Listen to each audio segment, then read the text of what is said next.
Price lord. ಪ್ರಿಯರಾದವರೇ, ಯೇಸು ಕ್ರಿಸ್ತನ ನಾಮದಲ್ಲಿ ನಿಮ್ಮೆಲ್ಲರಿಗೂ ನನ್ನ ವಂದನೆಗಳು. ಈ ಪ್ರಾರ್ಥನೆ ಶಕ್ತಿ 6ನೇ ಭಾಗದಲ್ಲಿ ನಿಮ್ಮನ್ನ ಸಂಧಿಸುವಂತ ದೇವರು ಕೊಟ್ಟ ಮಹಾಕೃಪೆಗಾಗಿ ದೇವರಿಗೆ ಸ್ತೋತ್ರ ಸಲ್ಲಿಸ್ತಾ ಇದ್ದೀನಿ. ಈ ದಿನದಲ್ಲಿ ಕೂಡ ನಾವು ಒಂದು ಪ್ರಾರ್ಥನೆ ಅಂಶನ ನಾನು ತಗೊಂಡಿದ್ದೀನಿ. ಉಪವಾಸ ಪ್ರಾರ್ಥನೆ. ಅನೇಕ ಪ್ರಾರ್ಥನೆ ಬಗ್ಗೆ ನಾವು ಧ್ಯಾನ ಮಾಡ್ತಾ ಬರ್ತಾ ಇದ್ದೀವಿ. ಇವತ್ತು ನಾನು ತಗೊಂಡಿರುವ ಅಂಶ ಉಪವಾಸ ಪ್ರಾರ್ಥನೆ. ಯೇಸು ಸ್ವಾಮಿ ಇದ್ರ ಮುಖ್ಯತ್ವನ ಹೇಳ್ತಾರೆ. ಮಾರ್ಕ್ 9ನೇ ಅಧ್ಯಾಯ 29ನೇ ವಾಕ್ಯದಲ್ಲಿ ನಾವು ನೋಡಿದಾಗ, ಈ ಜಾತಿಯು ದೇವರ ಪ್ರಾರ್ಥನೆ ಮತ್ತು ಉಪವಾಸದಿಂದಲೇ ಹೊರತು ಬೇರೆ ಯಾತರಿಂದಲೂ ಬಿಟ್ಟು ಹೋಗುವುದಿಲ್ಲವೆಂದು ಅವರಿಗೆ ಹೇಳಿದನು. ಇಲ್ಲಿ ಒಂದು ಮೂಗ ದೆವ್ವದಿಂದ ಬಾಧಿಸಲ್ಪಟ್ಟ ಒಂದು ಹುಡುಗನನ್ನ ಅಲ್ಲಿ ಕರ್ಕೊಂಡ್ ಬರ್ತಾರೆ. ಅಲ್ಲಿ ಯೇಸು ಸ್ವಾಮಿ ಅಲ್ಲಿ ಅದಕ್ಕೆ ಆಜ್ಞೆ ಮಾಡ್ತಾರೆ, ಬಿಟ್ಟು ಹೋಗು ಅಂತ ಹೇಳಿದಾಗ ಆ ಹುಡುಗ ಅದರಿಂದ ಬಿಡುಗಡೆ ಹೊಂತಾರೆ. ಅಲ್ಲಿ ಆ ಶಿಷ್ಯರು ಬಂದು ಕೇಳ್ತಾರೆ, ನಾವ್ ಯಾಕೆ ಪ್ರಾರ್ಥನೆ ಮಾಡಿದಾಗ ಬಿಡುಗಡೆ ಆಗ್ಲಿಲ್ಲ, ನಾವ್ ಯಾಕೆ ಪ್ರಾರ್ಥನೆ ಮಾಡಿದಾಗ ಅಲ್ಲಿ ಅದ್ಭುತ ನಡೆದಿಲ್ಲ ಅಂತ ಅವ್ರು ಕೇಳಿದಾಗ ಯೇಸು ಸ್ವಾಮಿ ಅಲ್ಲಿ ಹೇಳ್ತಾರೆ, ಈ ರೀತಿ ಈ ಜಾತಿಯ ಕಾರ್ಯಗಳೆಲ್ಲ ನೀವು ಬಿಡುಗಡೆ ಹೊಂದ್ಬೇಕಂದ್ರೆ ಪ್ರಾರ್ಥನೆಯಿಂದಲೂ ಉಪವಾಸದಿಂದಲೂ ಅಂತ ಅಲ್ಲಿ ಅವ್ರು ಹೇಳ್ತಾರೆ. ಆಗ ಕೆಲವು ಕಾರ್ಯಗಳು ನಾವು ಪ್ರಾರ್ಥನೆ ಮಾಡ್ತಾನೆ ಇರ್ತೀವಿ, ಆದ್ರೆ ಅದು ಕಠಿಣವಾಗಿರುತ್ತೆ. ಎಷ್ಟೇ ಪ್ರಾರ್ಥನೆ ಮಾಡಿದ್ರು ಬಿಡುಗಡೆ ಹೊಂದೋದಿಲ್ಲ.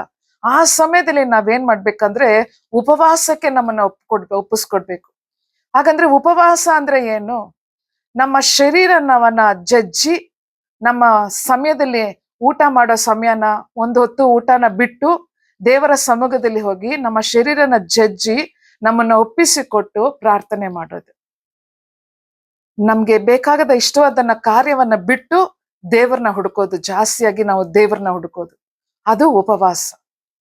ಅವಾಗ ನೋಡ್ರಿ, ನಮ್ಮನ್ನ ಶರೀರನ ನಾವೇನ್ ಮಾಡ್ತೀವಿ, ಆ ಸಮಯದಲ್ಲಿ ಆ ಶರೀರ ಆಸೆಗಳನ್ನೆಲ್ಲ ಬಿಟ್ಬಿಡ್ತೀವಿ. ಶರೀರ ಕಾರ್ಯಗಳು, ನಮ್ಮ ಶರೀರಕ್ಕೆ ಎಲ್ಲ ನಾವು ಮುಖ್ಯತ್ವ ಕೊಡದೆ ದೇವರಿಗೆ ಮುಖ್ಯತ್ವ ಕೊಡೋದು, ಅದೇ ಉಪವಾಸ. ಹಲ್ಲೆಲೂಯಾ, ದೇವರ ನಾಮಕ್ಕೆ ಸ್ತೋತ್ರ. ಇವತ್ತು ಉಪವಾಸ ಪ್ರಾರ್ಥನೆ ಬಗ್ಗೆ ನಾವು ತಿಳ್ಕೊಳ್ಳೋಣ.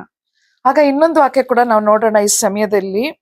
ಯೋವೇಲು 2ನೇ ಅಧ್ಯಾಯ 12-13 ವಾಕ್ಯಗಳನ್ನ ನಾವು ಓದಿ ನೋಡಿದಾಗ, ಯೆಹೋವನು ಇಂತೆನ್ನುತ್ತಾನೆ, ಈಗಲಾದರೂ ನೀವು ಮನಪೂರ್ವಕವಾಗಿ ನನ್ನ ಕಡೆಗೆ ತಿರುಗಿಕೊಂಡು ಉಪವಾಸ ಮಾಡಿರಿ, ಅಳಿರಿ, ಗೋಳಾಡಿರಿ. ನಿಮ್ಮ ಬಟ್ಟೆಗಳನ್ನೆಲ್ಲ, ನಿಮ್ಮ ಹೃದಯಗಳನ್ನು ಹರಿದುಕೊಂಡು ನಿಮ್ಮ ದೇವರಾದ ಯೆಹೋವನ ಕಡೆಗೆ ತಿರುಗಿಕೊಳ್ಳಿರಿ. ಆತನು ದಯೆಯೂ ಕನಿಕರವೂ ದೀರ್ಘಶಾಂತಿಯೂ ಮಹಾಕೃಪೆಯೂ ಉಳ್ಳವನಾಗಿ ಮಾಡಬೇಕೆಂದಿದ್ದ ಕೇಡಿಗೆ ಮನಮರುಗುತ್ತಾನೆ. ಈ ವಾಕ್ಯ ನಾನು ತಿರುಗಿ ಓದಿ ನೋಡಿ, ಯೆಹೋವನು ಹೇಳ್ತಾ ಇದ್ದಾರೆ, ನೀವು ನನ್ನ ಕಡೆಗೆ ಮನಪೂರ್ವಕವಾಗಿ ತಿರುಗಬೇಕಂತೆ.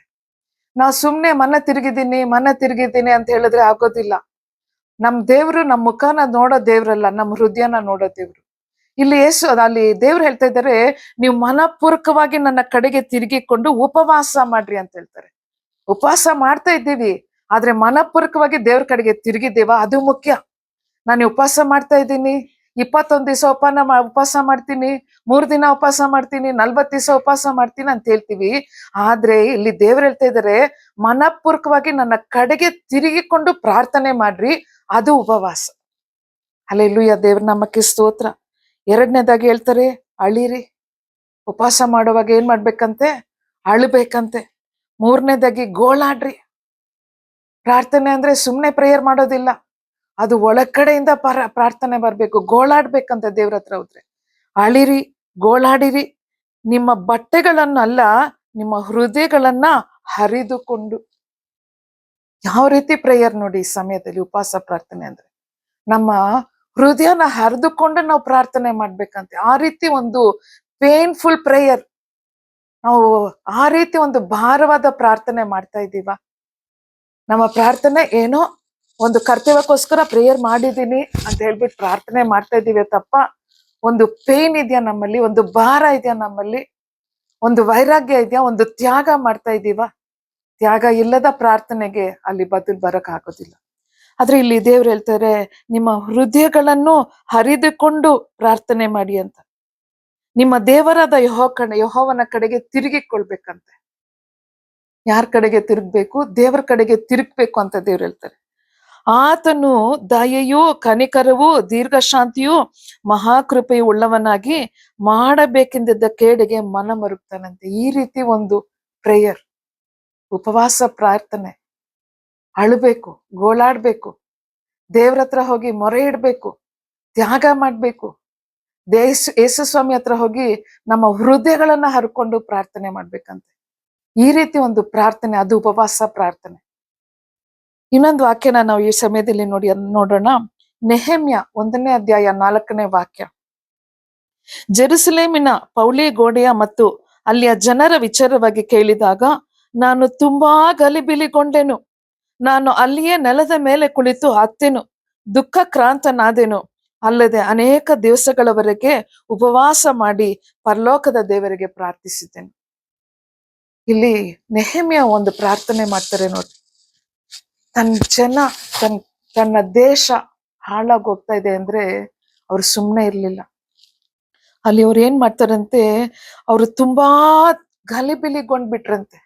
ನಮ್ಗೆ ಆ ಗಲಿಬಿಲಿನೇ ಇಲ್ಲ, ಕಂಫರ್ಟ್ ಝೋನ್ ಅಲ್ಲಿ ಇದ್ದೀವಿ. ನಾವೇನಿಲ್ಲ, ಒಂದು ತ್ಯಾಗ ಇಲ್ಲ ನಮ್ಗೆ, ಒಂದು ಕಂಫರ್ಟ್ ಝೋನ್ ಅಲ್ಲಿ ಇದ್ದಾರೆ ಎಲ್ಲರೂ ನೋಡಿದಾಗ. ಆದ್ರೆ ಇವನು ನೆಹೆಮ್ಯ ಬಂದ್ಬಿಟ್ಟು ನೋಡಿದಾಗ ಒಂದು ಒಳ್ಳೆ ಪ್ಲೇಸ್, ಒಂದು ಉತ್ತಮವಾದ ಒಂದು ಅಧಿಕಾರಿಯಾಗಿದ್ದಾರೆ. ಆದ್ರೂ ಕೂಡ ತನ್ನ ದೇಶಕ್ಕಾಗಿ, ತನ್ನ ಜನರಿಗಾಗಿ ಅವ್ರ ಪರಿಸ್ಥಿತಿನ ನೋಡಿ ಅವ್ರು ಗಲಿಬಿಲಿಗೊಂಡ್ರಂತೆ. ಗಲಿಬಿಲಿಗೊಂಡು ಅಲ್ಲಿಯೇ ನೆಲದ ಮೇಲೆ ಕುಳಿತು ಅತ್ತೇನು ಅಂತ ಹೇಳ್ತಾ ಇದ್ದಾರೆ. ಅಳ್ತಾರೆ, ತನ್ನ ದೇಶಕ್ಕಾಗಿ, ತನ್ನ ಜನರಿಗಾಗಿ ಅಳ್ತಾರೆ. ಮತ್ತೆ ದುಃಖ ಭ್ರಾಂತನಾದೇನು, ಅಲ್ಲದೆ ಅನೇಕ ದಿವಸಗಳವರೆಗೆ ಉಪವಾಸ ಮಾಡಿ ಪರಲೋಕದ ದೇವರಿಗೆ ನಾನು ಪ್ರಾರ್ಥಿಸಿದೆ ಅಂತ ಹೇಳ್ತಾರೆ. ಒಂದು ಪ್ರಾಬ್ಲಮ್ ಬಂದಿದೆ ಅಂತ ಹೇಳಿದ ತಕ್ಷಣ ಇವ್ರೇನ್ ಮಾಡ್ತಾರೆ, ಗಲಿಬಿಲಿಗೊಳ್ತಾರೆ, ಅಳ್ತಾರೆ, ಉಪವಾಸ ಮಾಡ್ತಾರೆ. ತನ್ನ ಜನರ ಬಗ್ಗೆ ಅವ್ರಿಗೆ ಒಂದು ಭಾರ ಇತ್ತು, ಆತ್ಮ ಭಾರ ಇತ್ತು. ಇವತ್ತು ಆತ್ಮ ಭಾರ ನಮ್ಗೆ ಇದೆಯಾ? ಯೋಚನೆ ಮಾಡಿ. ಇವತ್ತು ನಾವು ಉಪವಾಸದ ಬಗ್ಗೆ ನಾವು ಧ್ಯಾನ ಮಾಡ್ತಾ ಇದ್ದೀವಿ. ಉಪವಾಸ ಪ್ರಾರ್ಥನೆ ತುಂಬಾ ಬಲವುಳ್ಳ ಪ್ರಾರ್ಥನೆ. ಉಪವಾಸನ ಅನೇಕರು ನೋಡಿದಾಗ ಅನೇಕರು ಬೈಬಲ್ ಅಲ್ಲಿ ಉಪವಾಸ ಪ್ರಾರ್ಥನೆ ಮಾಡಿದ್ದಾರೆ. ಮೋಸೆ ಅವ್ರ ಸೇವೆಗೆ ಬರೋಕ್ ಮುಂಚೆ 40 ದಿನ ಉಪವಾಸ ಮಾಡಿದ್ದಾರೆ. ನೆಹೆಮ್ಯ ಉಪವಾಸ ಪ್ರಾರ್ಥನೆ ಮಾಡಿದ್ದಾರೆ. ಇನ್ನು ಅನೇಕರು ಉಪವಾಸ ಪ್ರಾರ್ಥನೆಯಲ್ಲಿದ್ದಾರೆ. ಹಾಗೆ ನೋಡಿದಾಗ ಒಂದು ರಾಣಿ ಇದ್ದಾರೆ ಬೈಬಲ್ ಅಲ್ಲಿ. ಅವ್ರ ಜನರಿಗೆ ಕಷ್ಟ ಅಂತ ಬಂದಾಗ ಅವ್ರು ಏನ್ ಮಾಡಿದ್ರು ಅಂದ್ರೆ, ತನ್ನನ್ನು ಒಪ್ಪಿಸ್ಕೊಟ್ಟು ತನ್ನ ಸೇವಕರಿಯೊಂದಿಗೆ ಏನ್ ಮಾಡಿದ್ರಂತೆ, ಉಪವಾಸ ಇದ್ರಂತೆ. ಆ ರಾಣಿ ಯಾರು ಅಂತ ಹೇಳ್ಬಿಟ್ಟು ನೀವು ಕಮೆಂಟ್ ಬಾಕ್ಸ್ ಅಲ್ಲಿ ನೀವು ಕಮೆಂಟ್ ಮಾಡಿ ಅದನ್ನ ಕಂಡಿಡಿರಿ. ಆದ್ರೆ ಇವತ್ತು ದೇವ್ರು ಹೇಳ್ತಾ ಇದ್ದಾರೆ, ನೀವು ತುಂಬಾ ಕಷ್ಟದಲ್ಲಿ ಹೋಗ್ತಾ ಇರ್ಬೋದು, ಪ್ರಾಬ್ಲಮ್ ಅಲ್ಲಿ, ಸಿಚುವೇಶನ್ ಅಲ್ಲಿ ಹೋಗ್ತಾ ಇರ್ಬೋದು, ಎಷ್ಟೇ ಪ್ರೇಯರ್ ಮಾಡಿದ್ರು ಬಿಡುಗಡೆ ಇಲ್ಲದೆ ಇರ್ಬೋದು. ಆದ್ರೆ ನೀವು ಉಪವಾಸಕ್ಕೆ ಒಪ್ಪಿಸಿಕೊಡಿ. ದೇವ್ರ ಹತ್ರ ಕೇಳಿ, ಅಪ್ಪ ನಾನು ಉಪವಾಸಕ್ಕೆ ಒಪ್ಪಿಸ್ಕೊಡ್ತಾ ಇದ್ದೀನಿ. ದಾನಿಯಲು ಉಪವಾಸ ಮಾಡಿದ್ರು. ಒಂದು ಕಾರ್ಯನ ಬಿಟ್ಟು ಅವ್ರು ಏನ್ ಮಾಡಿದ್ರು, ನಾನು ತರಕಾರಿನೇ ತಿಂತೀನಿ, ಎಲ್ಲ ನನ್ಗೆ ಇಷ್ಟವಾದ ಕಾರ್ಯಗಳನ್ನೆಲ್ಲ ಬಿಟ್ಬಿಟ್ಟು ದೇವ್ರ ಹತ್ರ ಒಪ್ಪಿಸಿಕೊಟ್ಟು ಉಪವಾಸ ಇದ್ದು ಪ್ರಾರ್ಥನೆ ಮಾಡಿದ್ರಂತೆ. ಅನೇಕರನ್ನ ನಾವು ನೋಡ್ತೀವಿ. ಇವತ್ತು ನೀವು ಕೂಡ, ನಾನು ಯೇಸು ಕ್ರಿಸ್ತನ ನಾಮದಲ್ಲಿ ನಿಮ್ಗೆ ನಾನು ಹೇಳ್ತಾ ಇದ್ದೀನಿ, ನಿಮ್ಮ ಸಿಚುವೇಶನ್ ಮೋಸವಾಗಿರ್ಬೋದು, ಇವತ್ತು ಉಪವಾಸಕ್ಕೆ ಒಪ್ಪಿಸಿಕೊಟ್ಟು ದೇವ್ರ ಹತ್ರ ಕೇಳಿ, ದೇವರೇ ಹೇಳಿದಾರಲ್ಲ, ಈ ಜಾತಿಯ ಕಾರ್ಯಗಳು ಹೋಗ್ಬೇಕಂದ್ರೆ ಉಪವಾಸದಿಂದಲೂ ಪ್ರಾರ್ಥನೆಯಿಂದನೇ ಹೋಗುತ್ತೆ. ಮಾತಾಡೋದ್ರಿಂದ ಹೋಗೋದಿಲ್ಲ, ಅದ್ರ ಬಗ್ಗೆ ನೀವು ಡಿಸ್ಕಷನ್ ಮಾಡ್ತಾ ಇದ್ರೆ ಹೋಗಲ್ಲ. ಅದಕ್ಕೆ ಉಪವಾಸಕ್ಕೆ ಒಪ್ಪಿಸ್ಕೊಡಿ, ಪ್ರಾರ್ಥನೆಗೆ ಒಪ್ಪಿಸ್ಕೊಡಿ, ನೀವು ಬೇಗ ಬಿಡುಗಡೆ ಹೊಂದುತ್ತೀರಾ. ಹಲ್ಲೆಲೂಯಾ. ದೇವರ ನಾಮಕ್ಕೆ ಸ್ತೋತ್ರವಾಗ್ಲಿ. ಈ ಮೆಸೇಜ್ ನ ನೋಡ್ತಾ ಇರುವ ಯಾರೇ ಆಗಿರ್ಬೋದು, ನಿಮ್ಮ ಪರಿಸ್ಥಿತಿಗಳು ಮೋಸವಾಗಿದ್ರೆ ನೀವಿವತ್ತು ಉಪವಾಸಕ್ಕೆ ನಿಮ್ಮನ್ನ ಒಪ್ಪಿಸ್ಕೊಡಿ, ನಿಮ್ಮ ಪರಿಸ್ಥಿತಿಗಳು ಮಾರ್ಪಡತ್ತೆ. ದೇವರ ನಾಮಕ್ಕೆ ಸ್ತೋತ್ರ ಆಗ್ಲಿ. ಕಣ್ಗಳನ್ನ ಮುಚ್ಚಿ ಪ್ರಾರ್ಥನೆ ಮಾಡ್ಕೊಳ್ಳೋಣ. ಎಲ್ಲರೂ ಈ ಸಮಯದಲ್ಲಿ ದೇವರ ಹತ್ರ ಕೇಳಿ, ಏಸಪ್ಪ, ನನ್ನ ಪರಿಸ್ಥಿತಿ ಸರಿ ಇಲ್ಲ, ಆದ್ರೆ ನನ್ನನ್ನು ಉಪವಾಸಕ್ಕೆ ಒಪ್ಪಿಸ್ಕೊಡ್ತಾ ಇದ್ದೀನಿ ಅಂತ ಹೇಳಿ ಒಪ್ಪಿಸ್ಕೊಟ್ಟು ಪ್ರಾರ್ಥನೆ ಮಾಡಿ, ತ್ಯಾಗ ಮಾಡಿ ಪ್ರಾರ್ಥನೆ ಮಾಡಿ. ಒಂದೊತ್ತು ಊಟ ಬಿಟ್ಟು ಪ್ರಾರ್ಥನೆ ಮಾಡಿ, ನಿಮ್ಮ ಶರೀರನ ಜಜ್ಜಿ ಪ್ರಾರ್ಥನೆ ಮಾಡಿ. ಬೇಗ ನಿಮಗೆ ಒಂದು ಬಿಡುಗಡೆ ಬರಲಿದೆ.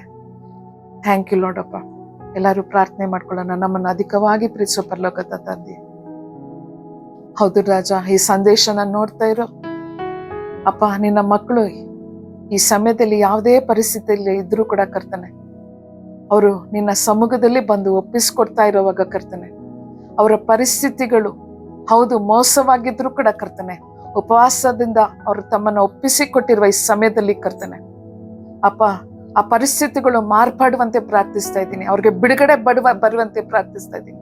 ಅವ್ರ ಜೀವನದಲ್ಲಿ ಅದ್ಭುತಗಳು ನಡೆಯುವಂತೆ ಪ್ರಾರ್ಥಿಸ್ತಾ ಇದ್ದೀನಿ ಕರ್ತನೆ. ಥ್ಯಾಂಕ್ ಯು ಲಾರ್ಡ್ ಅಪ್ಪ.